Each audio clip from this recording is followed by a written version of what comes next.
Hello friends, welcome to my channel. और आज की स्टोरी में हम लोग देखते हैं एक ऐसे जिज्ञासु लड़के को जिसके मन में बचपन से ही ज़िंदगी के गहरे मीनिंग के बारे में उठते सवालों की जिज्ञासा को वो कैसे पूरा कर पाया या उसे जान पाया। एक समय की बात है, एक गांव में सिद्धार्थ नाम का एक लड़का रहता था। सिद्धार्थ बहुत ज़्यादा जिज्ञासु और विचारशील लड़का था। वे हमेशा ज़िंदगी के गहरे मीनिंग को समझने की कोशिश में लगा रहता था। जैसे ही वो बड़ा हुआ, उसके क्वेश्चन दुख सुख और अस्तित्व के उद्देश्य के बारे में और भी बढ़ते चले गए। एक दिन सिद्धार्थ जब जंगल से गुजर रहा था तो वो एक भिक्षु को देखता है जो एक पेड़ के नीचे मेडिटेशन मुद्रा में बैठा था। भिक्षु बहुत ही शांत और संतुष्ट लग रहा था, जिससे सिद्धार्थ उससे अट्रैक्ट हो जाता है। उत्सुकतापूर्वक सिद्धार्थ मोंक के पास पहुंचे और उनसे पूछा कि आप यहाँ पर इतने चुपचाप क्यों बैठे हो? आपकी खुशी और शांति का क्या कारण है? मोंक ने धीरे से स्माइल के साथ आंसर दिया और कहा कि मैंने पावर ऑफ साइलेंस सीख लिया है। साइलेंस से हमें इनर स्ट्रेंथ को समझने की क्लैरिटी मिलती है।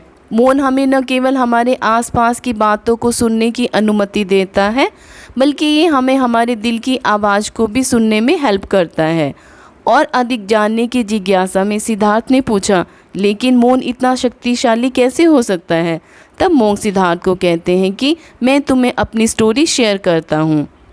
इस रास्ते पर आने से पहले मैं भी अधिकतर लोगों की तरह एक बिजी और नॉइसी लाइफ जीता था। मेरा मन हमेशा चैटर, चिंताओं और डिज़ायर से भरा रहता था। मैं बाहरी दुनिया में खुशी ढूंढता था, पर खुशी हमेशा मुझसे दूर ही रहती थी। फिर एक दिन मेरी मुलाकात एक ग्रेट टीचर से हुई, जिन्होंने मुझे द आर्ट ऑफ साइलेंस से इंट्रोड्यूस करवाया। उन्होंने मुझे हर दिन शांति में बैठने और अपने मन में चल रहे विचारों को बिना उनसे जुड़े हुए देखने के लिए मोटिवेट किया। और जैसे जैसे मैं साइलेंस में गहरा उतरता गया, मुझे अपने अंदर एक शांति का पता चला और उस शांति में मुझे पीस महसूस हुआ और मैं खुद को जान पाया। साइलेंस की पावर न केवल हमें हमारे बाहरी शोर को शांत करने में हेल्प करती है, बल्कि हमारे भीतर के शोर को भी दूर करने की क्षमता रखती है। साइलेंस में हम अपने अंदर की आवाज़ सुन सकते हैं, जो हमें सही डिसीज़न की ओर गाइड करती है। ये हमें दूसरों को बेहतर ढंग से समझने, उनके संघर्षों के प्रति सिंपैथी रखने और ज्ञान और करुणा के साथ रिएक्ट करने के लायक बनाता है। साइलेंस हमें धैर्य और संयम का मूल्य सिखाता है। ये हमें अननेसेसरी झगड़ों से बचने और अपनी एनर्जी को सही तरीक़ों से काम करने में मदद करता है।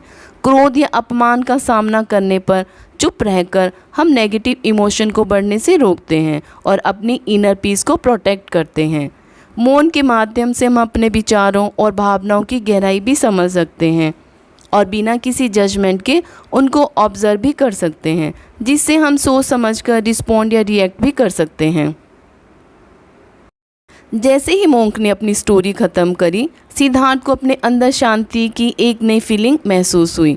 उन्होंने मोंक को धन्यवाद दिया और जीवन के बारे में सच्चाई की तलाश करने और उस शांति को पाने के लिए साइलेंस का मार्ग अपनाने का फैसला किया। उस दिन के बाद से सिद्धार्थ ने साइलेंट रहने की प्रैक्टिस की और वो उसी मोंक के साथ उसी पेड़ के नीचे बैठ गया और संसार और ज़िंदगी के रहस्यों पर विचार करने लगा। धीरे धीरे सिद्धार्थ की विजडम और पीस बढ़ती चली गई। दूर दूर से लोग उनके पास गाइडेंस के लिए आते। सिद्धार्थ के बारे में बातें फैल गई थी कि उनके पास साइलेंस की पावर है, और फिर जल्दी ही उन्हें बुद्धा और फिर प्रकाश के नाम से भी जाना जाने लगा, जिनकी स्टोरी आज भी लोगों को मोटिवेट और गाइड करती है। और इस प्रकार साइलेंस की पावर ने एक जिज्ञासु लड़के के जीवन को एक महान संत के रूप में बदल दिया। इसी तरह से हमें भी अपने जीवन में द आर्ट ऑफ साइलेंस को अपनाना चाहिए और अपने अंदर की एंजाइटी और नेगेटिव थॉट से बाहर निकलकर अपनी इनर पीस में रहना चाहिए। ये थी हमारी आज की स्टोरी। आई होप आप लोगों को हमारी ये स्टोरी पसंद आई होगी। Please like, share and subscribe. Thank you so much.